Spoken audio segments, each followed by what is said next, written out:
নমস্কার বন্ধুরা, আশা করি সবাই খুব ভালো আছেন। আজ আমি একদম একটা নতুন রেসিপি নিয়ে আপনাদের কাছে চলে এলাম। আজকে বানাবো পটল দিয়ে ইলিশ মাছের মাথার ভর্তা। তার জন্য দুটো পটল নিয়ে নিয়েছি, ধুয়ে নিচ্ছি, মাথাটাও ধুয়ে নিয়েছি। পটলটা মাঝখান দিয়ে কেটে নেবেন, কিন্তু পটলের খোসাটা ছাড়াবেন না। হয়ে গেছে। এবার আমি গ্যাস ধরিয়ে নিয়ে পরিমাণ মতন সর্ষের তেল গরম করব, করে তার মধ্যে 3 থেকে 4টে শুকনো লঙ্কা ভেজে তুলে নেব। এবার ওই তেলের মধ্যেই আমি ইলিশ মাছের মাথাটা সামান্য নুন আর একটু হলুদ দিয়ে একটু লাল করে ভেজে তুলে নেব। ইলিশ মাছের মাথাটা একটু লাল করে ভাজবেন, আর যাতে মুচমুচে হয় সেই হিসাবে ইলিশ মাছের মাথাটা 2 থেকে 5 মিনিট ভালো করে লাল করে ভেজে তুলে নিতে হবে। এইভাবে ইলিশ মাছের মাথাটা খুব ভালো করে ভেজে নেবেন। এই রেসিপিটা এতই ভালো হয় বন্ধুরা খেতে, আপনারা না বানালে বিশ্বাস করবেন না।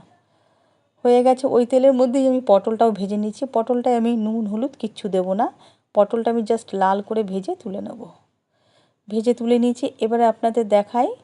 এবার একটা মিক্সির বোলের মধ্যে আমি ইলিশ মাছের মাথা, পটল আর শুকনো লঙ্কা একসাথে খুব ভালো করে মিক্সিতে খুব মিহি করে বেটে নিতে হবে।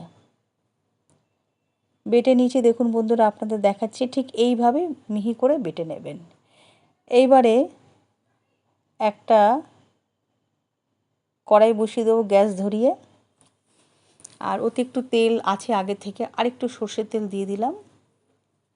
তেলটা এবার গরম হোক, একটু একটু ভালো করে তেলটা গরম হবে, যেহেতু সর্ষের তেল আবার দিয়েছি কাঁচা ওর মধ্যে, তাই জন্য তেলটা একটু ভালো করে গরম হয়ে যাবে। তারপরে ওর মধ্যে আমি দেবো 1/2 চামচ কালো জিরে। কালো জিরেটা এতে দিলে হবে কি, এই ভর্তাতে খেতে আরও টেস্ট হবে, আর কালো জিরের একটা গন্ধটা খুব সুন্দর। তার জন্য কালো জিরেটা অন্তত 1 মিনিট তেলের পরে ভালো করে একটু ভেজে নিতে হবে। ভেজে নিলে এর যে সেন্ট সেটা বেরোবে, আর ভর্তাটা খেতে আরও সুন্দর হবে, আর সেন্টটাও খুব ভালো বেরোবে। এইভাবে একবার ইলিশ মাছের মাথা পটল দিয়ে ভর্তা করবেন, দুর্দান্ত খেতে হবে, আর বারবার এইভাবে খেতে ইচ্ছা করবে। পটলের সাথে ইলিশ মাছের মাথার ভর্তা এত সুন্দর টেস্ট হয়, বাচ্চা বড় প্রত্যেকে খেতে পারবে, একটুও কাটা লাগবে না, এত সুন্দর খেতে হয় এটা। হয়ে গেছে আমার, তেলটা ভালো করে গরম হয়ে গেছে এবং কালো জিরেটাও একটু ভাজা হয়ে গেছে। এবারে আমি যে মিক্সির বোলের মধ্যে ইলিশ মাছের মাথা, পটল আর শুকনো লঙ্কা ভাজা মিক্সিতে ভালো করে মিহি করে বেটেছি, এবার সেটা আমি একে একে এই তেলের মধ্যে চামচি করে তুলে সব দিয়ে দেবো। দেখুন, চামচি করে তুলে আমি যতটা বেটেছি সবটা এতে দিয়ে দিচ্ছি। আর এটা সত্যি খুব ভালো হয় বন্ধুরা খেতে। দেখুন, সব দিয়ে দিচ্ছি এইভাবে, আপনারা এইভাবে দিয়ে দেবেন, একটা কাটাও এতে থাকবে না, এতটাই ভালো হয় খেতে।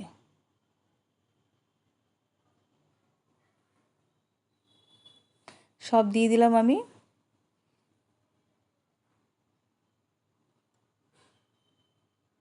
দিয়ে দিয়েছি। এবার আমি এটাকে খুন্তি দিয়ে খুব ভালো করে নাড়িয়ে নিচ্ছি। দেখুন, আপনারা এইভাবে 2-5 মিনিট খুব ভালো করে নাড়িয়ে নেবেন।